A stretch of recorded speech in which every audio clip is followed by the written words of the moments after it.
Bukan apa-apa tanpa apa-apa. Tanpa apa-apa bukan apa-apa. Apa-apa bukan tanpa apa-apa. Kamu apa-apaan. Ada apa? Apa ada?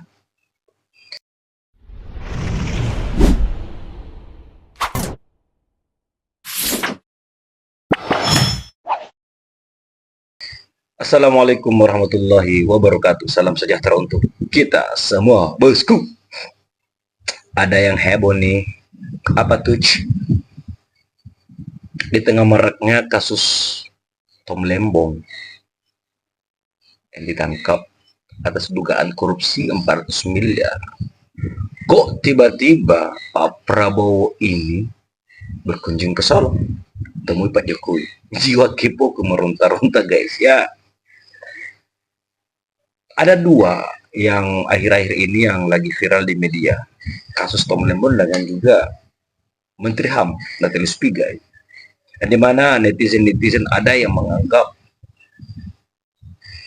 Natalius Pigai itu seakan-akan menjadi penutup atau tameng dari kasus dari Pak Prabowo. Itu bagi mereka ya. Tapi memang wajar ketika kedatangan Pak Prabowo di momen-momen saat ini, kedatangan beliau ke Solo bertemu dengan Pak Jokowi, itu menimbulkan banyak pertanyaan daripada netizen atau masyarakat Indonesia. What happened? Ada apa? Apa ada? Oke, tanpa berbasa-basi mari kita simak videonya. Kunjungan rumah Jokowi. Kunjungi. Prabowo diajak wedangan makan nasi goreng Jawa. Apa Pak? Saya nggak tahu jalan di Solo.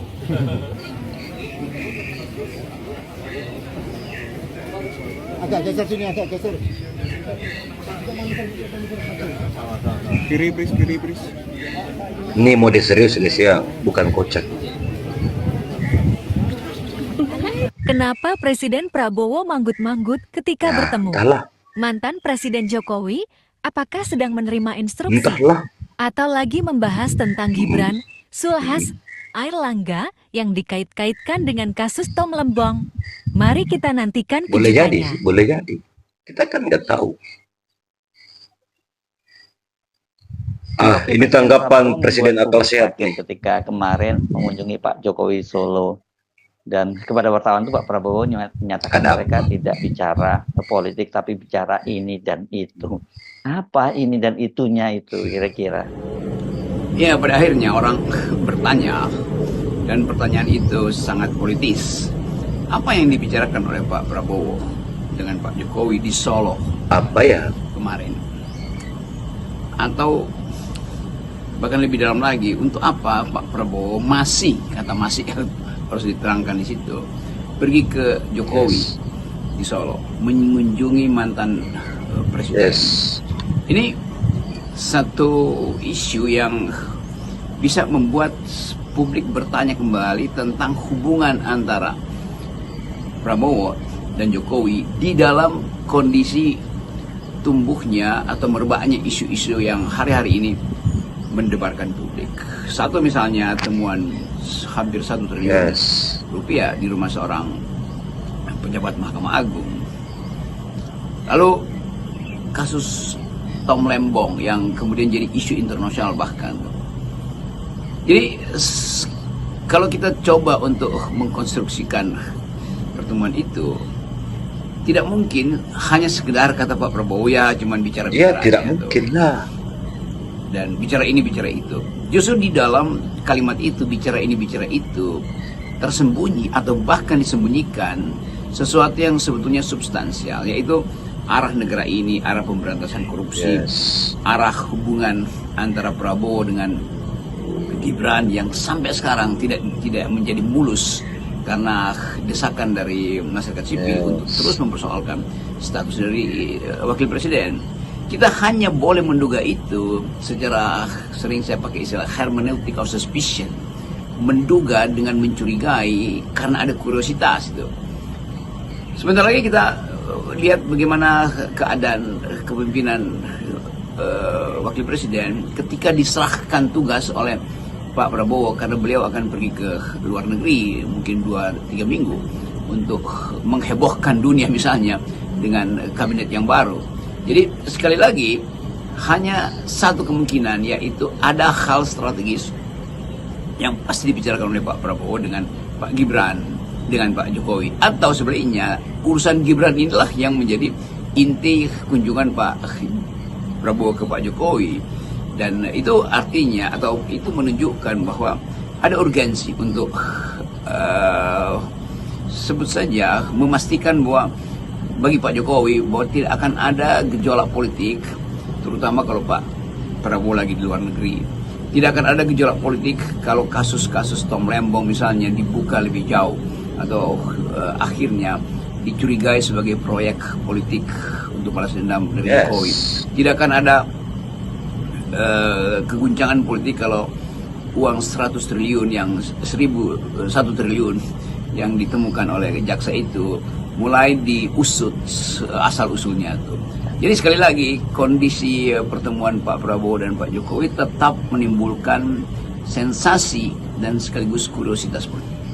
Publik ini kan sesungguhnya sekarang ini terus mencermati secara serius komposisi kabinet Pak Prabowo yang banyak diisi menteri-menteri era Jokowi, dalam bahasa netizen kabinet Prabowo Rasa Mulyono, dan masih ada harapan bahwa ini soal waktu saja ya, dan pasti Pak Prabowo juga akan, dan publik masih berharap ini kan soal waktu, dan Pak Prabowo nanti pasti juga akan membangun kabinetnya sendiri dengan melakukan reshuffle begitu ya.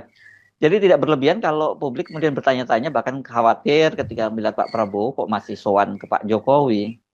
Tentu ada kebutuhan bagi presiden yang baru yang masih menunggu selesainya konsolidasi kelembagaan dari kabinetnya. Karena pasti ada menteri yang baru diangkat dan portofolionya belum dicantumkan dalam APBN, sehingga harus kasak kusuk cari staf, kasak kusuk bahkan cari kantor mungkin.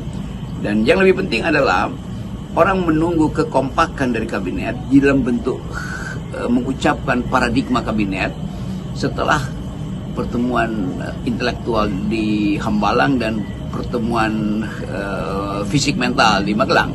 Kan pembekalan konseptual sudah diberikan oleh Prabowo dengan mengundang 7-8 orang pakar dunia, diikuti oleh menteri-menterinya, dan kita mau tunggu apa impact dari pelajaran 2 SKS di Hambalang itu yang memungkinkan kita membaca paradigma dari kabinet Prabowo melalui interpretasi terhadap wawancara atau pikiran atau sinopsis yang diucapkan oleh para menteri kabinet.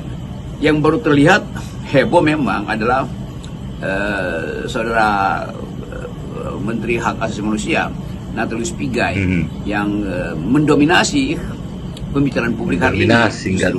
Dan Pak Pigai tentu punya semacam keinginan untuk segera mengeksekusi seluruh program dia berbasis pada pengetahuan yang dibekalkan pada beliau di Hambalang oleh Prabowo dan tim internasional yang mengulas banyak soal, mulai dari korupsi, hak asasi manusia, ekonomi dunia, sekuritas, global security. Jadi kalau kita tunggu misalnya apa yang akan diucapkan oleh para menteri di depan kamera pers setelah udah hampir 2 minggu setelah selesai pembekalan di 2 habitus itu, habitus Hambalang dan habitus Magelang. Jadi sekali lagi publik masih menunggu apa sih akibatnya kalau seseorang atau menteri-menteri ini diberi tugas oleh presiden dengan satu isu besar, yaitu Indonesia harus bebas dari kemiskinan, Indonesia harus bebas dari kedunguan. Kan itu dalil utama yang diucapkan oleh Pak Prabowo berkali-kali. Rakyat harus dimuliakan, rakyat tidak boleh mengalami pelanggaran atau sesuatu yang membuat dia tidak mampu berpikir tentang masa depan. Oke bosku, bagaimana tanggapan kalian? Kira-kira kunjungan Pak Prabowo ke Solo bertemu Pak Jokowi itu dalam agenda apa, guys? Kira-kira mereka bahas apa? Apakah jiwa kepo kalian tidak meronta-ronta? Saya yakin pasti juga meronta-ronta lah jiwa kepo kalian. Silahkan cantumkan di kolom komentar. Sampai jumpa di video selanjutnya. Assalamualaikum warahmatullahi wabarakatuh.